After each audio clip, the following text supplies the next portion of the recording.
Hi hello friends, എല്ലാ കൂട്ടർക്കും മൗനരാഗ സീരിയലിൽ ഇന്നത്തെ നല്ലൊരു എപ്പിസോഡിലേക്ക് തന്നെ സ്വാഗതം കേട്ടോ.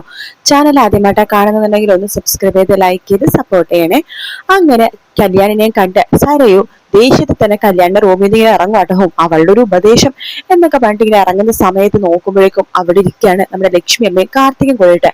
അവരെ കാണുമ്പോൾ സരയു ഒന്ന് അവരെ നോക്കുന്നുണ്ട്. അവര് വേഗം തന്നെ സരയുടെ അടുത്തേക്ക് വരുവാണ്. കല്യാണി പറഞ്ഞതൊക്കെ കേട്ടല്ലോ മോളേനെ? കേട്ടു എന്ന് പറയാണ്. കല്യാണി കിരണം പറഞ്ഞതൊന്നും തള്ളിക്കളയാൻ എനിക്കാവില്ല ലക്ഷ്മിയമ്മേ. കാരണം അവര് എന്നെ അത്രമാത്രം സഹായിച്ചിട്ടുണ്ട്. അവരൊരിക്കലും ഞാൻ തള്ളിക്കളയില്ല. അവര് പറയുന്ന വാക്കുകളും ഞാൻ തള്ളിക്കളയില്ല. എങ്കിൽ നിനക്കിനി മനോഹറിന് പഴയ പോലെ കണ്ടൂടെ സരിയോ എന്ന് ലക്ഷ്മിയമ്മ ചോദിക്കുകയാണ്. സരിയോ പറയണ്ട്, എനിക്ക് ഇനി അതിന് സാധിക്കുമെന്ന് തോന്നുന്നില്ല. പക്ഷെ ഒരിക്കലും മനോഹരനെ ഞാൻ ശത്രുവായിട്ട് കാണുന്നില്ല എന്ന് പറയാണ്.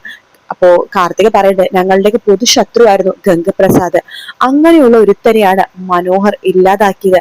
അതുകൊണ്ട് തന്നെ ഞങ്ങൾക്ക് മനോഹറിനോട് തീർത്താ തീരാത്ത നന്ദിയാണ് ഇപ്പോൾ ഉള്ളത് എന്ന് പറയുന്നുണ്ട്. ലക്ഷ്മി പറയുന്നുണ്ട്, അതേ മോളെ, ഈ പറയുന്ന മനോഹറിനെ പോലെ തന്നെ ഒരുപാട് തെറ്റ് ചെയ്തതാണ് കല്യാണി മോളുടെ അച്ഛനും അമ്മമ്മയും എല്ലാവരും. അവരൊക്കെ മാറിയില്ലേ? അവരൊക്കെ മാറിയപ്പോ കല്യാണി മോള് ചേർത്ത് പിടിക്കുകയല്ലേ ചെയ്തത്. മനോഹർ മാറി മോളെ എന്ന് പറയാണ്. സരിയു പറയണ്ട്, എനിക്ക് മനസ്സിലായി, നിങ്ങളുടെയൊക്കെ പൊതു ശത്രുവിനെയാണ് മനോഹർ ഇല്ലാതാക്കിയത്. അതുകൊണ്ട് അവനോട് ഇപ്പൊ എല്ലാവർക്കും ദേഷ്യമൊന്നുമില്ല, സ്നേഹം മാത്രമേ ഉള്ളൂ. ഞാൻ പറഞ്ഞല്ലോ, ആ ഗംഗപ്രസാദ് പറഞ്ഞ ആള് മരിക്കേണ്ടവൻ തന്നെയായിരുന്നു. അവനെ കൊന്നതുകൊണ്ട് എനിക്ക് മനോഹരനോട് ഇഷ്ടക്കൂടുതലുമില്ല, അതുപോലെ ദേഷ്യവും ഇല്ല എന്ന് പറയാണ്. കാർത്തിക പറയണ്ട്, മനോഹരനോട് ഇനിയിപ്പോ നീ പഴയ പോലെ ശത്രുത വെച്ചുകൊണ്ടിരിക്കല്ലേ സരിയോ? മനോഹർ ഇനിയിപ്പോ ഒരുപാട് വർഷങ്ങൾ കഴിഞ്ഞ് പുറത്തേക്ക് വരുള്ളൂ. അവനെ പക്ഷെ പരോളെ കൊണ്ട് പുറത്തേക്ക് ഇറങ്ങാൻ പറ്റും. ആ സമയത്തൊക്കെ നീ അവനെ മോളെ കാണിക്കാൻ വേണ്ടി സമ്മതിക്കണം. സരിയു പറഞ്ഞിട്ട്, അതിനെ കല്യാണത്ത് പറഞ്ഞതാണ്. ഞാൻ ഇപ്പോ ഒന്നിനും എതിര് പറയില്ല. മോളെ കൊണ്ട് ജയിലിൽ കാണിക്കാനോ ഒന്നിനും എനിക്കൊരു എതിർപ്പുമില്ല, ഒരു കാര്യങ്ങളും ഇല്ല എന്ന് പറയാണ്. ഗംഗപ്രസാദും അതുപോലെ തന്നെ എന്റെ അച്ഛനൊക്കെ മരണത്തെ ഒരു പേടില്ലാത്ത ആൾക്കാരായിരുന്നു. മരിക്കാൻ അർഹതയുള്ള ആൾക്കാരായിരുന്നു. അവരൊക്കെ ഇല്ലാതായല്ലോ. ഇനിയിപ്പോ പഴയ പോലെ തന്നെ ഈ ഗംഗപ്രസാദും അതുപോലെ തന്നെ എന്റെ അച്ഛനും മരിച്ച പോലെ തന്നെ മരിക്കേണ്ടവൻ തന്നെയാണ് വിക്രം. അവന്റെ സ്വഭാവത്തിൽ മാറ്റമൊന്നുമില്ല. അതുകൊണ്ട് തന്നെ ഇനിയിപ്പോ പൂർണ്ണമായിട്ട് മനസ്സ് മാറിയ മനോഹറിനെ സ്വീകരിക്കേണ്ടതും എനിക്കാവില്ല. പക്ഷെ ഒരു കാര്യം ഞാൻ നിങ്ങൾക്ക് ഉറപ്പു തരാം, പഴയ പോലെ മനോഹറിനെ കുഞ്ഞിനെ കൊണ്ട് ജയിലിൽ കാണിക്കരുത് എന്നൊന്നും ഞാൻ പറയില്ല. പക്ഷെ അവനെ സ്വീകരിക്കാനുള്ള മനസ്സും എനിക്കായിട്ടില്ല. അവനോട് എനിക്കിപ്പോ ഇഷ്ടവുമില്ല, ഇഷ്ടക്കുറവുമില്ല, ദേഷ്യമില്ല. അങ്ങനെയാണ് എനിക്കിപ്പോ എന്ന് പറയുമ്പോഴേക്കും കാർത്തിക പറയണ്ടേ, ഈ പറയുന്ന ഗംഗപ്രസാദ് എന്റെ നേരാങ്ങളെന്നുമല്ല. പക്ഷെ എന്റെ അമ്മ അവന്റെ അച്ഛനെ വിവാഹം കഴിച്ച പിന്നെ അവനെ നല്ലൊരു ആങ്ങളെ ആയിരുന്നെങ്കിലോ എന്ന് ഞാൻ ഒരുപാട് ആഗ്രഹിച്ചിട്ടുണ്ട്. എന്റെ അമ്മ അതെ അവനെ മോനെ പോലെ കാണാൻ ആഗ്രഹിച്ചത്. പക്ഷെ അവൻ അങ്ങനെ ആയിരുന്നില്ല. അവനെല്ലാം വെട്ടിപ്പിടിക്കാനും എല്ലാവരെയും കൊല്ലാനും മാത്രമായിരുന്നു ആഗ്രഹിച്ചത്. എന്നെയും അമ്മേനെയൊക്കെ അവർ പൊതു ശത്രുവായിട്ട് കണ്ടു. എന്നെ അമ്മേനെ സ്നേഹിക്കുന്നവരെയൊക്കെ അവൻ കൊല്ലാൻ വേണ്ടി നോക്കി. അങ്ങനെയുള്ള ഒരുത്തനെയാണ് മനോഹർ കൊന്നു തന്നത്. അതുകൊണ്ട് തന്നെ ഞങ്ങൾക്ക് എല്ലാവർക്കും അവനോട് സ്നേഹം മാത്രമേ ഉള്ളൂ. സരിയു പറഞ്ഞിട്ട്, ഞാൻ പറഞ്ഞല്ലോ, എനിക്ക് അവനോട് ദേഷ്യവും സ്നേഹവും ഒന്നുമില്ല. നിങ്ങൾ അവനെ മോളെ കൊണ്ട് ജയിലിൽ കൊണ്ട് കാണിച്ചു, ഞാൻ അതിന് ഒരു എതിർപ്പും പറയില്ല. ശരിയെങ്കിൽ എന്ന് പറഞ്ഞിട്ട് സരിയു അവിടെ നിന്ന് പോവാണ്. പിന്നീട് സരിയു നേരെ പോണ കിരണിന്റെ അടുത്തേക്ക് ഓഫീസിലേക്കാട്ടോ. കിരൺ സരിയോട് പറഞ്ഞ, ആ സരിയു വാ ഇരിക്കും എന്ന് പറയാണ്. നീ വീട്ടിലേക്ക് പോയപ്പോ ലക്ഷ്മിയമ്മയും കാർത്തികൻ കല്യാണിയൊക്കെ പറഞ്ഞത് നിനക്ക് ഓർമ്മയുണ്ടല്ലോ അല്ലെ? ഉണ്ട് കിരണ്. അവരെല്ലാരും ഒരുപോലെ ഒരു കാര്യമാണ് പറഞ്ഞത്, മനോഹരനെ സ്നേഹിക്കാനായിട്ട്. അതെ, മനോഹരൻ ഇപ്പോ നല്ല മാറ്റം ആടിയുള്ളത് എന്ന് പറയാണ്. ഞങ്ങളുടെയൊക്കെ പൊതു ശത്രുവിനെയാണ് അവൻ കൊന്നിരിക്കുന്നത്. അല്ല കിരണെ, ഞാനൊരു കാര്യം ചോദിച്ചോട്ടെ, ഇന്ന് നിങ്ങളുടെ സ്നേഹവും പ്രീതിയൊക്കെ പിടിച്ചു പറ്റാൻ വേണ്ടി അവനെ ആ ഒരു കൊലപാതകം ചെയ്തതായിരിക്കോ എന്നിങ്ങനെ ചോദിക്കുകയാണ്. എടി, അവൻ എന്തിനാടി അങ്ങനെ ചെയ്യണത്? ഓൾറെഡി അവൻ 8 വർഷത്തോളം ജയിലിൽ കിടക്കേണ്ട ഒരു കാര്യമാണ് ഇപ്പൊ ചെയ്തിട്ട് ജയിലിൽ കിടക്കുന്നത്. അതിന്റെ കൂടെ വർഷം കൂട്ടാൻ വേണ്ടി അവൻ നോക്കും? ഒരിക്കലും ഇല്ല. അവൻ എത്രയും പെട്ടെന്ന് പുറത്തിറങ്ങാനല്ലേ ആലോചിക്കുള്ളൂ. ഇപ്പൊ 8 വർഷം എന്നുള്ളത് 20 വർഷം കൂടി അവനെ കൂട്ടിക്കിട്ടി 10-40 വർഷങ്ങൾ കഴിയുമ്പോഴേ അവൻ ഇനി പുറത്തേക്ക് ഇറങ്ങുള്ളൂ. അപ്പോഴേക്കും 60 വയസ്സാവും അവന്. 65 വയസ്സാവും. കൺമണി മോളുടെ വിവാഹവും കഴിഞ്ഞു കാണും. അപ്പൊ അതുകൊണ്ട് തന്നെ അവൻ അതൊന്നും ഒരിക്കലും പ്ലാൻ ചെയ്തതല്ല. അവന്റെ മോളെ സ്നേഹിക്കുന്ന ആൾക്കാരെയൊക്കെ ഭീഷണിയായിട്ടുള്ള ഒരു തരം കൊന്നു കളഞ്ഞതാണ് അവൻ.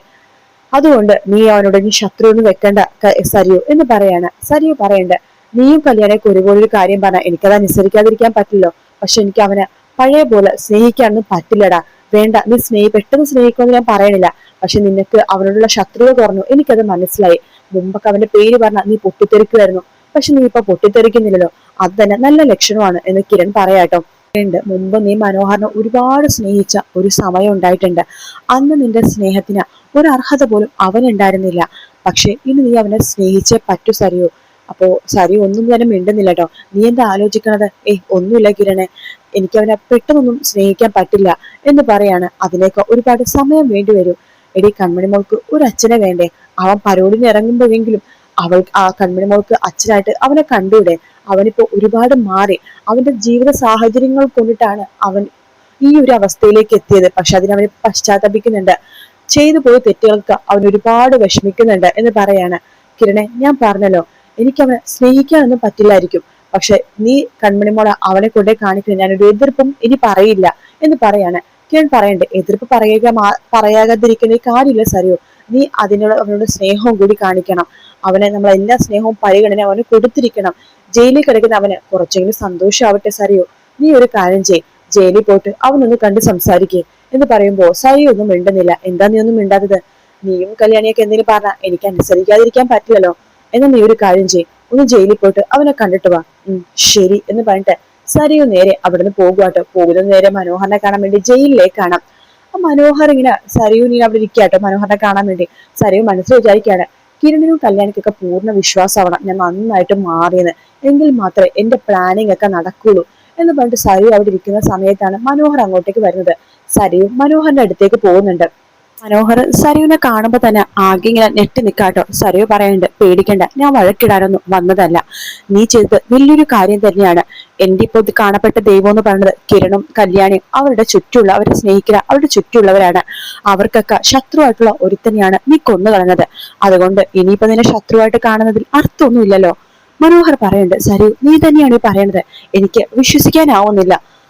അതെ, ഞാൻ തന്നെയാ പറഞ്ഞത്. കുറെ പ്രാവശ്യം വേണ്ടത് കിരണും കല്യാണിയും അവരുടെ കൂടെവരൊക്കെ നീ മാറിയെന്നും നിന്നെ പഴയ പോലെ സ്നേഹിക്കണമെന്നൊക്കെ പറഞ്ഞു. പക്ഷെ എനിക്കതിനൊന്നും എനിക്ക് കഴിയില്ല. പക്ഷെ ഒരു കാര്യമുണ്ട്, കൺമണി മോളെ നിന്നെ കാണിക്കാൻ വേണ്ടി ഏത് സമയത്ത് വേണമെങ്കിലും ആർക്ക് വേണമെങ്കിലും ഇവിടെ വരാം. പറ്റുമെങ്കിൽ ഞാൻ തന്നെ കൺമണി മോളെ കാണിക്കാൻ വേണ്ടി ഇങ്ങോട്ടേക്ക് കൊണ്ടുവരാം. മോളെ നീ അച്ഛനാന്ന് പറഞ്ഞ് സ്നേഹിക്കുന്നതിൽ എനിക്കിപ്പോ ഒരു കുഴപ്പമില്ല. മനോഹറിന് ഭയങ്കര സന്തോഷമാവട്ടോ. മനോഹർ കണ്ണു തുറച്ചുകൊണ്ട് സരയുവിനോട് പറയണ്ട്, ഞാൻ ഒരുപാട് പെൺപിള്ളേരെ വിവാഹം കഴിച്ചിട്ടുണ്ട്.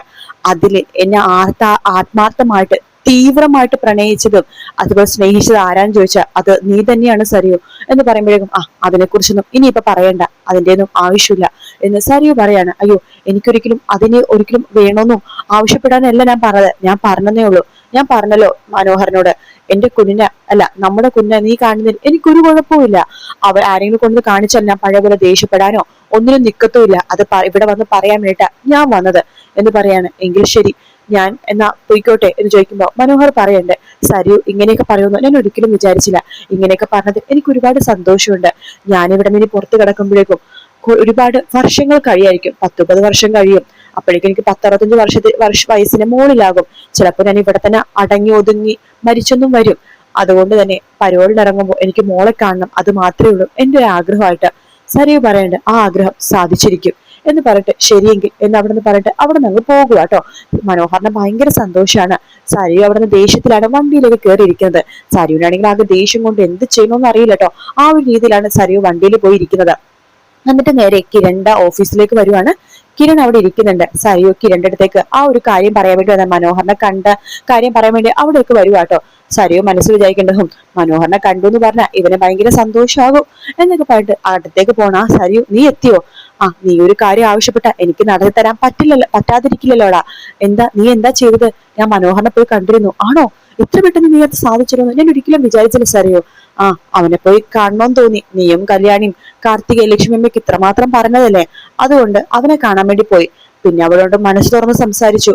അവനോട് ഞാൻ പറയുകയും ചെയ്തു, കൺമണി മോളെ ഈ കാണുന്നതിൽ ഞാൻ ഒരിക്കലും എതിർപ്പ് പറയില്ല എന്ന്.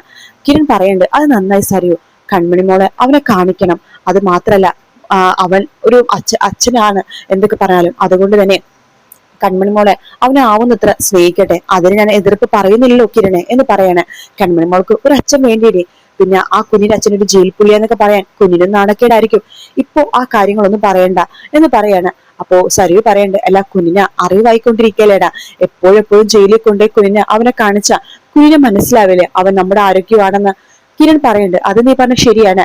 ഒരു പ്രായം എത്തണ വരെ ക്ലാസ്സിലൊക്കെ ചേരുമ്പോഴേക്കും പിള്ളേരൊക്കെ കളിയാക്കാൻ ചാൻസ് ഉണ്ട് അതിന്റെ പേരിൽ. അതുകൊണ്ട് മോളോട് ജയിലിൽ പോയി കാണിക്കുമ്പോഴേക്കും അതൊരു അങ്കിളാണ് എന്ന് മാത്രം പറഞ്ഞാൽ മതി. ബാക്കിയുള്ള കാര്യങ്ങളൊക്കെ ഞാൻ ചെയ്തോളാം. മോൾക്കൊരു 10, 12, 13 വയസ്സൊക്കെ ആവട്ടെ. അപ്പൊ നമുക്ക് പറയേണ്ട രീതിയിൽ തന്നെ മനോഹറിനെ കുറിച്ച് അവനെ പറഞ്ഞ് കുഞ്ഞിനെ പറഞ്ഞ് മനസ്സിലാക്കാം എന്നൊക്കെ പറയാണ്. എല്ലാം നിങ്ങളുടെ ഇഷ്ടം പോലെ എന്ന് പറയാണ്. എന്തായാലും നീ അവനെ പോയി കണ്ടല്ലോ, അതന്നെ വലിയ സന്തോഷം. ഇനി നീ അവനോട് ശത്രു എന്ന് വെക്കരുത് കേട്ടോ. ശത്രുത വെച്ച് കഴിഞ്ഞാൽ കല്യാണിക്കായിരിക്കും ഏറ്റവും കൂടുതൽ ദേഷ്യം വരുന്നത്. പിന്നെ കല്യാണി, കാർത്തികയും ലക്ഷ്മിയും നമ്മുടെ കൂടെ നിൽക്കില്ല എന്ന് പറയാണ്. ആ സമയത്ത് സരിയും മനസ്സിൽ വിചാരിക്കാണ്, എനിക്ക് അവരെയൊന്നും വേണ്ട, എനിക്ക് നിന്നെ മാത്രം മതിയട കിരണേ എന്നിങ്ങനെ മനസ്സിൽ വിചാരിക്കാണ്. എന്താ സരിയു നീ ആലോചിക്കുന്നത്? ഒന്നുമില്ല കിരണേ എന്ന് പറയാണ്. എന്തായാലും നീ പോയി വന്ന് കണ്ടോ എന്ന് പറഞ്ഞപ്പോ എനിക്ക് ഭയങ്കര സന്തോഷമായി. അല്ല കിരണേ, ഞാനൊരു കാര്യം ചോദിച്ചോട്ടെ, അവൻ ഈ പരോള് കഴിഞ്ഞ് തിരിച്ച് ജയിലിലേക്ക് പോയപ്പോ കുഞ്ഞിനെ കൂട്ടിക്കൊണ്ട് നീ ജയിലിലേക്ക് എങ്ങാനും പോയിരുന്നോ അവനെ കാണിക്കാനായിട്ട്? അത് സരിയു, പിന്നെ അത് നിന്നോട് പറയാതിരുന്നതിന് കാരണം നിനക്ക് ഭയങ്കര ദേഷ്യമാകുമോ എന്ന് വെച്ചിട്ടാണ്. ഞാൻ പോയി കുഞ്ഞിനെ കൊണ്ടേ കാണിച്ചായിരുന്നു ഇന്നലെ. ഓ, പക്ഷെ നീ ഇപ്പൊ മാറിയെന്ന് അറിഞ്ഞിരുന്നെങ്കിൽ ഞാൻ ഒരിക്കലും അങ്ങനെ ഒളിച്ചും പാത്തും കൊണ്ടേ കാണിക്കില്ലായിരുന്നു. ഞാൻ ഇന്നലെ കുഞ്ഞിനെ കാണിച്ച് തിരിച്ചു വരുന്ന സമയത്താ നീ ജയിലിലേക്ക് വരുന്നുണ്ടായിരുന്നത്. അപ്പോഴേ അവിടെ ഒളിച്ചു നിൽക്കുമായിരുന്നു. അപ്പോഴേക്ക് സരിയു മനസ്സിൽ വിചാരിക്കുകയാണ്, അപ്പൊ എന്റെ സംശയം വെറുതെ ആയില്ല എന്നിങ്ങനെ വിചാരിക്കുകയാണ്. അതിനുശേഷം സരിയു പറയണ്ടേ, എങ്കിൽ ഞാൻ പോയിക്കോട്ടെടാ. പിന്നെ ഒരു കാര്യം, ഇനി അവന്റെ കത്തുകളൊക്കെ വന്നാലേ നീ കുപ്പത്തൊട്ടിലൊന്നും ഇടണ്ട കേട്ടോ. കത്തുകൾ പൊട്ടിച്ചു വായിക്കണം, പിന്നെ എന്നെയും കാണിക്കണം എന്ന് പറഞ്ഞിട്ട് സരിയു ചിരിച്ചുകൊണ്ട് അവിടെ നിന്ന് പോവാണ്. അതൊക്കെ കേൾക്കുമ്പോൾ നമ്മുടെ കിരണിന് ഭയങ്കര സന്തോഷമാണ്. ഭാഗത്തോടെ ഇന്നത്തെ എപ്പിസോഡ് തീരുന്ന കേട്ടോ. വീഡിയോ ഇഷ്ടപ്പെട്ടാൽ ലൈക്ക് ചെയ്യുക, സബ്സ്ക്രൈബ് ചെയ്യുക. മറ്റൊരു വീട്ടിൽ കാണാം. Take care, bye bye.